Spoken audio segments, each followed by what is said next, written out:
Hello, good morning, good evening, good afternoon, Earthlings on planet Earth, wherever you are, whatever you're up to. I think I really need to get a new phone. I've just noticed. I thought it was the cover coming off, but the actual phone is splitting in half. So I'm going to get one of them today. Thank you very much for all the emails. I have worked my way through all of them. There were a lot because I haven't been keeping on top of that because of having a cold. And thank you very much, all the kind offers to send me a copy of Spare. Please don't, because I have a horrible feeling I'll end up with so many copies of Spare, I won't know what to do with them. I really wouldn't know what to do with them, because I can't burn books, I can't put books in the bin, and I can only read the one book so many times. It is so kind of you all to offer to do that, but please don't. I actually discovered an article in the Guardian newspaper, which I found quite amusing, and I'm going to try and read some of it out to you, possibly all of it, I don't know. But before I do, and it's interesting that it was in The Guardian because it's really quite funny, is that The Guardian have been absolute staunch supporters of Harry and Meghan. They have been beating the race drum, they have been beating the bring down the monarchy drum. The Guardian newspaper, you see, I don't know if Harry and Meghan are aware of how the newspapers work, and I'm sure it's the same in most countries. Some newspapers follow a left-wing agenda, some follow a right-wing agenda. They've all got their thing, haven't they? They've all got their thing. And The Guardian is pretty hard left and has always been critical of the royal family, with only a few exceptions. So it's quite interesting to see that The Guardian newspaper, and what this guy's done, I'll get his name up because full kudos to this guy. And the reason I've been so shocked that The Guardian have been sticking up really for Meghan in instances where I've been tearing my hair out and thinking, what are you playing at, guys? You know, why are you constantly making excuses for her? And I've seen quite a few articles in the last week in The Guardian not sticking up for Harry or Meghan. This gentleman's name is John Crace, C-R-A-C-E, and it is brilliantly written. It's quite difficult to read because he does it in very short sentences, and I never realised how hard it is to read very, very short sentences. And also, The Guardian do make the point that they are not backed, they're not funded, and so they do ask people to subscribe. I just can't subscribe to everything, but I do appreciate that they offer their journalistic skills, their point of view, for free, really, online. You know, I don't have to subscribe in any manner online. I do appreciate that. And I am quite pleased to see this newspaper finally starting to examine things a little bit more. But before doing that, The Guardian has actually been a paper that from when I was, well, I would have been about 16. I think it was a Manchester Evening Guardian or something like that before, but then it became a national newspaper in the 80s. And I remember seeing in the cinema and on TV these adverts. Now, I'll just play the audio for, what do they call it? Not free speech. I've forgotten the phrase. Fair use and fair dealing. And I don't think they'd mind this because this always impressed me deeply. There were two things, really, when I was younger that impressed me very deeply. One was 12 Angry Men, the film with Henry Fonda, and the other was this advert for The Guardian. And I was just like, oh, good, we're going to have a good newspaper. So that's why I've been a little angry with them the last couple of years, the way they have depicted Meghan's, in my opinion, behaviour. I just want to make sure my phone isn't going to... Oopsies. I think you can... Oh, dear. Well, I might have to get a bit of sticky tape there and push it back in. Yeah, I'll have to stop the film. I'll get a bit of gaffer tape. Hang on. Okay, that's better. Why is it doing that? It's got circles all over the screen. I don't know if this is going to work, but I've used a bit of gaffer tape. It's not that we're skint. I'm just incredibly mean, actually, when it comes to money. So, yeah, getting back to this advert for the Guardian newspaper. I won't show the visual, but I'll play the words, and it's actually, I'll put a link in the description as well. It's an image of a skinhead running towards an elderly gentleman with a briefcase, and at first it looks like he's going to mug him, but then you realise he's actually knocking him out of the way of some collapsing scaffolding. It's brilliant. So an event seen from one point of view gives one impression.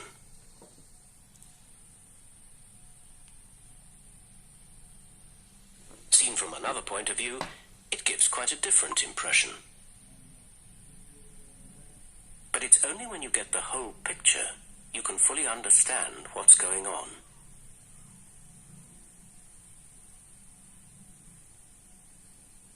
And I just love that. And that's stuck in my mind for years.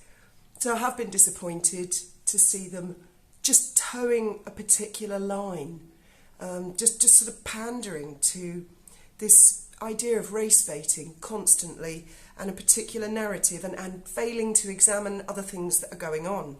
So getting back to this gentleman's article, and I will also put a link in the description to his article, and if you so wish and you feel that way, perhaps The Guardian do deserve a little bit of credit and maybe some subscription if anybody feels that way inclined. It's headed, "I was alone, abandoned, with only 100 million in the bank, spare, digested by John Crace." Why was my heart beating so fast? Was this really what Meg wanted? Why hadn't I brought a coat? Why at Grandpa's funeral? Why so many questions? Relax, I told myself. I'm in the hands of a pro, one of the world's best ghosts. This is how to appear likeable, credible. Time to focus. I was waiting to meet my nemesis, my brother, the most important meeting in modern history. Meg always said she had admired my humility. If only Willie was so self-aware. So basically the guys read the book, summarised it and put it all in this article. And I had Graham in stitches this morning with it. It gets better. I thought of Mummy up there somewhere. Of course she would want what I want. We were as one. How could Willie and Pa not see that? They appeared from round the corner in lockstep. The game was up. They would never understand me. I was alone, abandoned, with only a couple of houses and 100 million in the bank. And then I'm not going to read the entire thing out. Just the odd bit here and there. In 1998, I went to Eton. I was outmatched. The teachers said I was thick. That was because they just asked the wrong questions. Willie ignored me. I begged him to help me. He just said I was too needy and should see a shrink.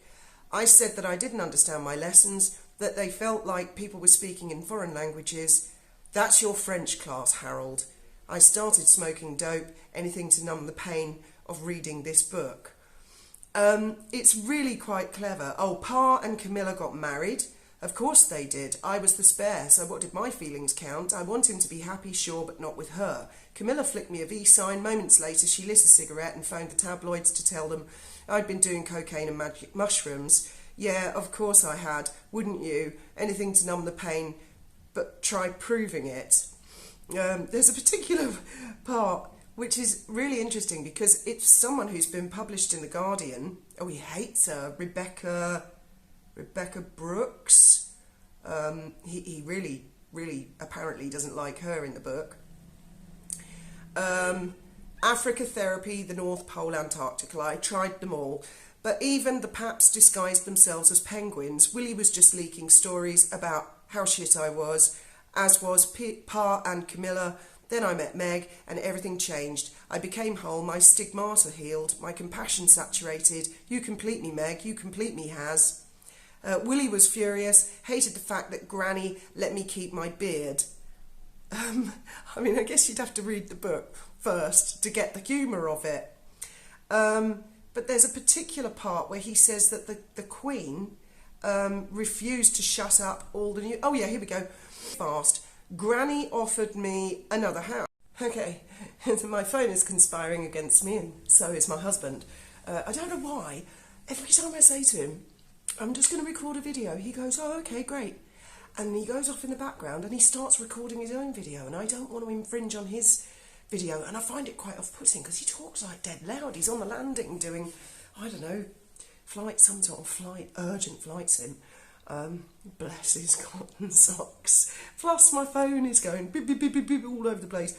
I've just ordered a new phone, nothing flash, €84 apparently. That's a bargain compared to some books that are for sale. Oh, and I saw, while I was on Amazon, here, I go on Amazon.es because we're in Spain, there was several different suppliers of spare, and one of them said available in 4 to 6 weeks. I don't know if that means it's sold out or they never had it in the first place. Anyway, this particular paragraph this guy's put in, which is his sort of summing up of spare and how Harry put it, or not, things moved fast. Granny offered me another house, but she couldn't promise to have the Sun, the Daily Mail, the Times and the Telegraph shut down. Now this is a Guardian article. Sticking up for the Daily Mail, the Sun, the Times and the Telegraph. Now, in the UK, what some of us call the Telegraph, we call the Tory graph, you know, because it always seems to have a hotline to the Tory party leadership, and sort of gets the scoops on things. So it's quite interesting to see these newspapers are natural enemies. The Guardian is more or less a natural enemy of the Sun, the Daily Mail, the Times and the Telegraph. They're all pretty right-wing newspapers. As I said, the Telegraph is definitely like Tory party is Conservative party. The Daily Mail, a lot of people think it's very, very right-wing, but it's not actually. It's quite a broad spectrum. It does lean to the right. It does have some strong right-wing stuff in it, but equally it can have left-wing stuff in it, or sometimes it's more like opinion pieces type thing.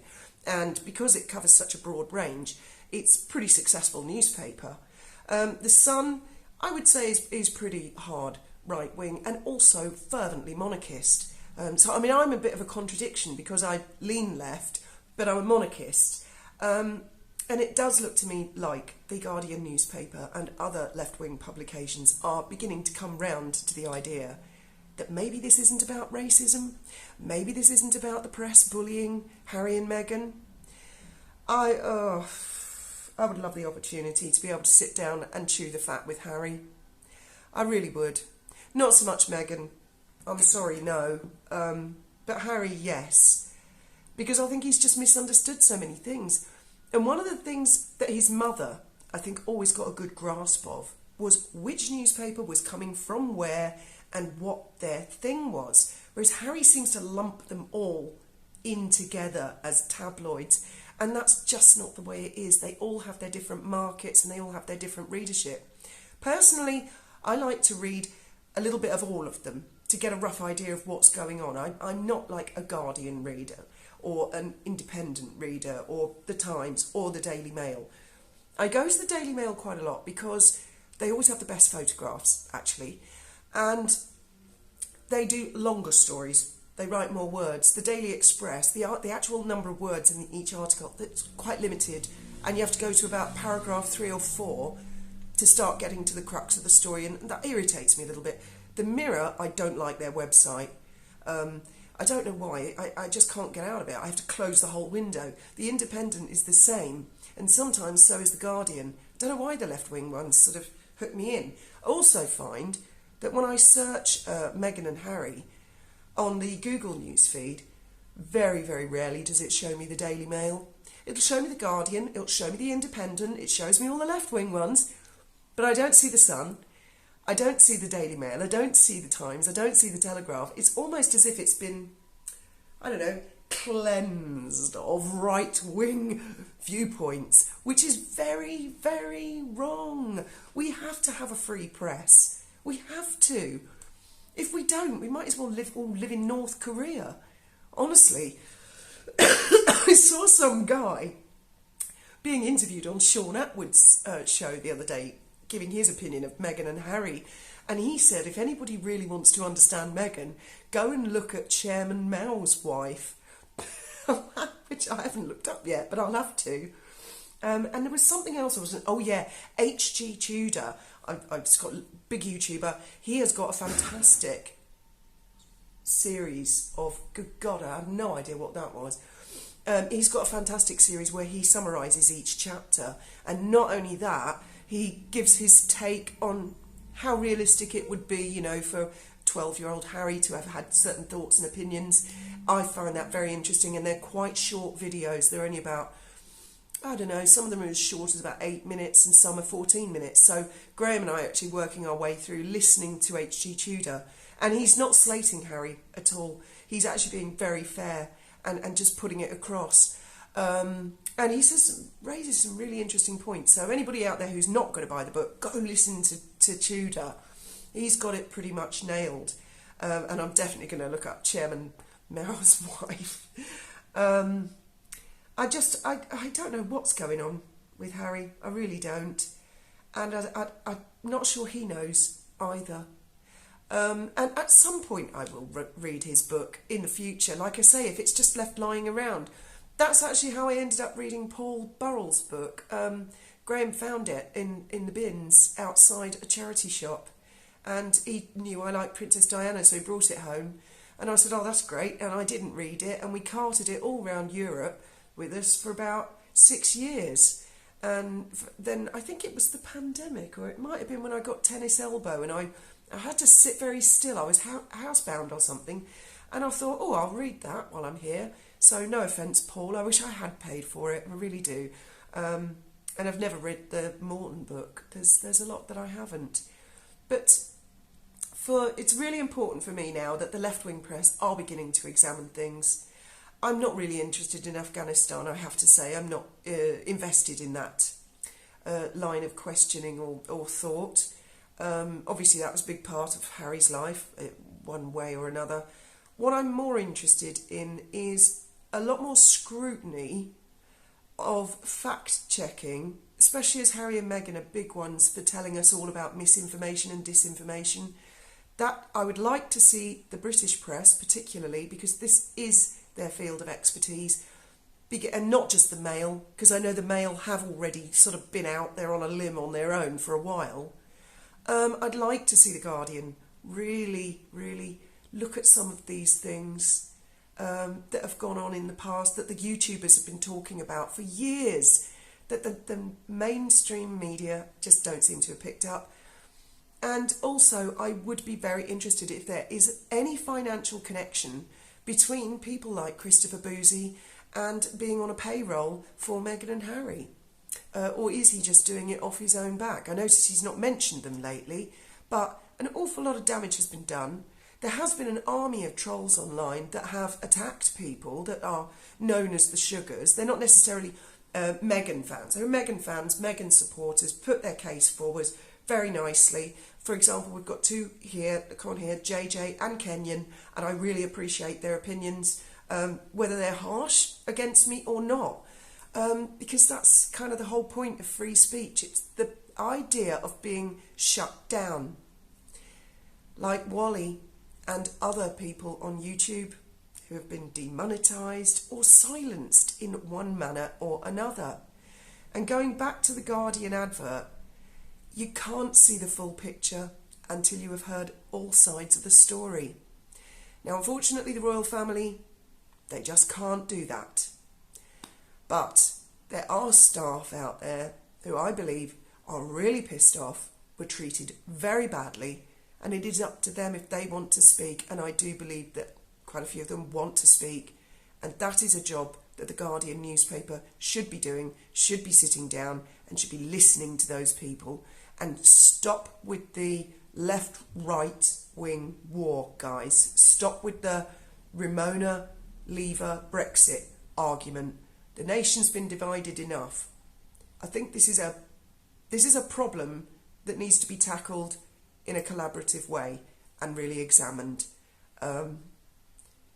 Reach out to these victims. Reach out to other people who have leaked, because I believe the leaks came from staff that were disgruntled, who spoke to family members. I don't believe they came from the actual principal members of the royal family.